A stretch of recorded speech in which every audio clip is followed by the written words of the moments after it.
Hi guys, Tracy here with another quick video uh, scrapbooking process of this layout about this Flatiron building picture that I took when I was in New York in September.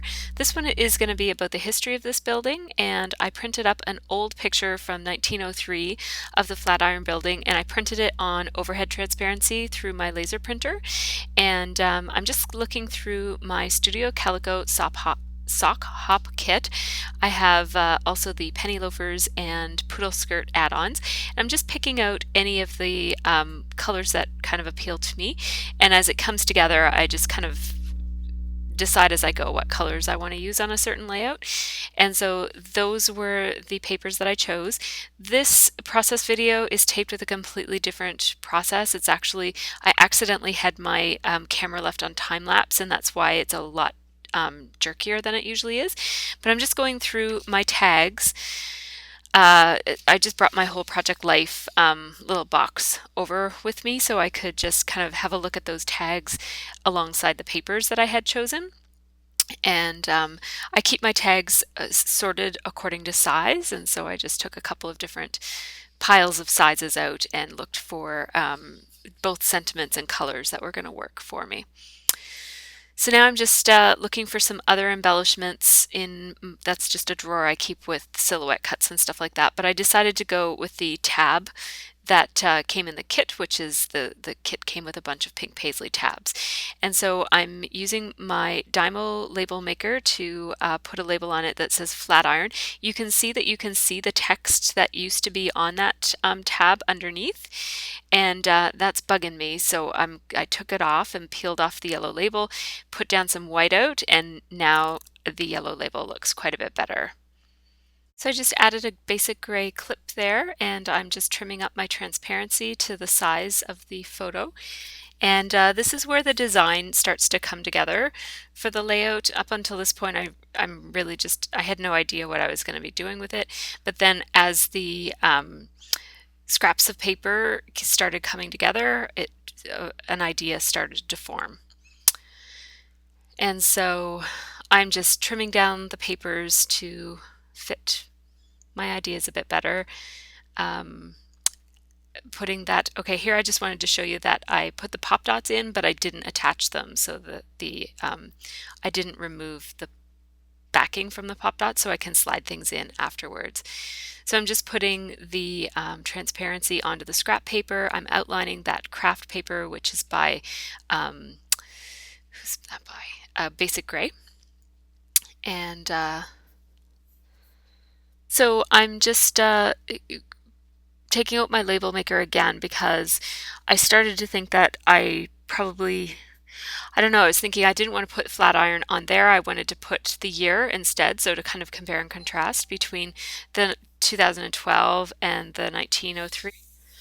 So yeah, I just peeled up the label sticker that said Flatiron and replaced it with the 2012. So I know that this is really fast, you guys, and that's why I put in a couple of freeze frames. So I liked the idea of the chevron so much in the last layout that I did, or the second last layout, that I just decided to do another cutout chevron, and using it in a really similar way, just kind of towards the bottom of the picture. And I am offsetting it a little bit to the left. You can hear my other cat, that's Naomi, that you can probably hear behind me. I'm pop dotting the layer of photo and the mat just to give it a bit more dimension, and the vellum is in that layer that's pop dotted as well. And I'm thinking about what stamps I might want to use, and because I had a large and a small geotag from the two, one is from the studio, the large one is from the Studio Calico, the kit, the stamps that came in the kit, and then the tiny one came in a Studio Calico stamp set that I have. Or maybe it's the other way around. Anyways, so I just used my Big Bite to the smaller setting of the Big Bite to punch a hole in the small geotag, and then I used my 1/2 inch punch to punch a hole in the large geotag, and I just showed you the punch there so that you know it's the 1/2 inch one. And they're perfect for the insides of those geotags. And so now I'm going to do my title, which is not the most creative, but certainly very descriptive. So my title is Flatiron Building. And I really wasn't sure where I was going to put it. So that's a good example of how using the wax paper can be really helpful, because I was able to have a look at it in a number of different spots on the layout and realize that I really preferred it down there at the bottom. And then I'm putting building on with mini market stickers that were not in the kit. So those blue letters are by Basic Gray and they came in the kit. They're chipboard stickers. And then the mini market ones are from October Afternoon, just from my stash. So then that green journaling thing that I'm working with there, I think it came from Pretty Little Studio. It came from a rack that Craftin' Kate sent me. Thanks, Kate. I'm pretty sure that she said it was from Pretty Little Studio. And so I was going to put a brad, I was going to punch a little hole and have it look like a shipping tag. And then I just decided, I don't like any of those ideas. I want to slide it behind my main layout. And have, yeah. So instead I decided to just cluster a whole bunch of tags. I can't talk as fast as this video goes. So these are a combination of Evalicious and L Studio tags. And then the tags become the thing that holds the journaling tag from like sliding way down below. So yeah, that's how I'm going to do it. And then I'm just putting on a piece of washi tape to make as a pull tab and adding another tag just because there was light blue up at the top, but it wasn't anywhere else. So I did put a couple of light blue enamel dots to kind of carry the light blue around, but then I wanted another bit of light blue. So that's why I put that little Today tab in on the bottom right-hand corner. Adding some wood veneer stars for a little bit of an embellishment, and I was going to use some of those sequins, but I ended up not.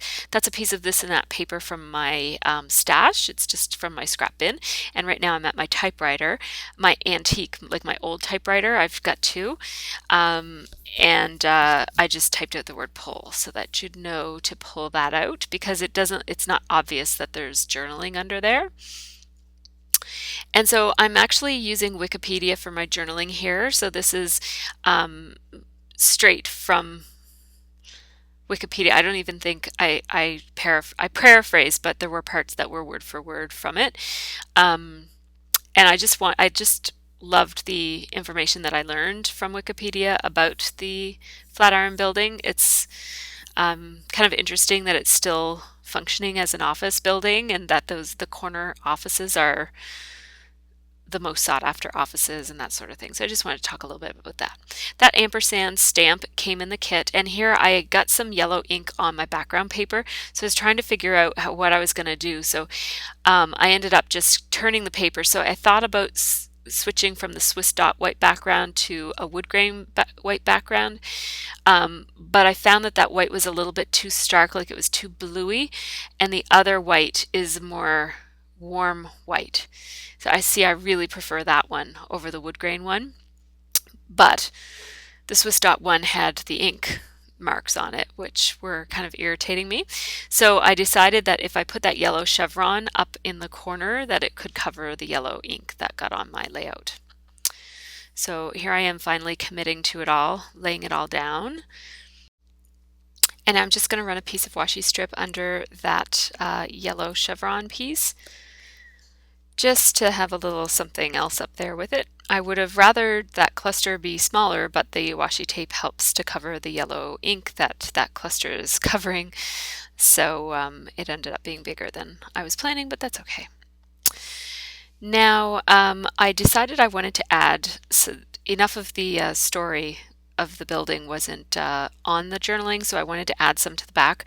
And I thought about putting another tag back there just to dress it up a little bit so you didn't see that back of the staple and just the plain washi tape ending there, but I decided not to because the journaling ended up being really messy and cramped at the end, and I thought, oh well, it's covered anyways. Only people who really are interested in the story are going to see it, and they're more interested in the story than design anyways. So There's that top cluster. There is, I really like how that cluster of embellishments look like just a cluster of embellishments. It kind of fools your eye into thinking that that's the layout, and then it's only if you read the word pull that you would know to pull that out. So there's that journaling card that added the blue to that corner that I wanted to add just to kind of spread some blue around the layout. I think I'm going to pull out the pull out tab for you guys in a second, if I'm not mistaken. Yep. And so I really love how the tag is really pretty all by itself. Usually my tags are pretty plain, so it's nice to have something a little, well, it's kind of over the top decorated, but it's, you know, something different for me.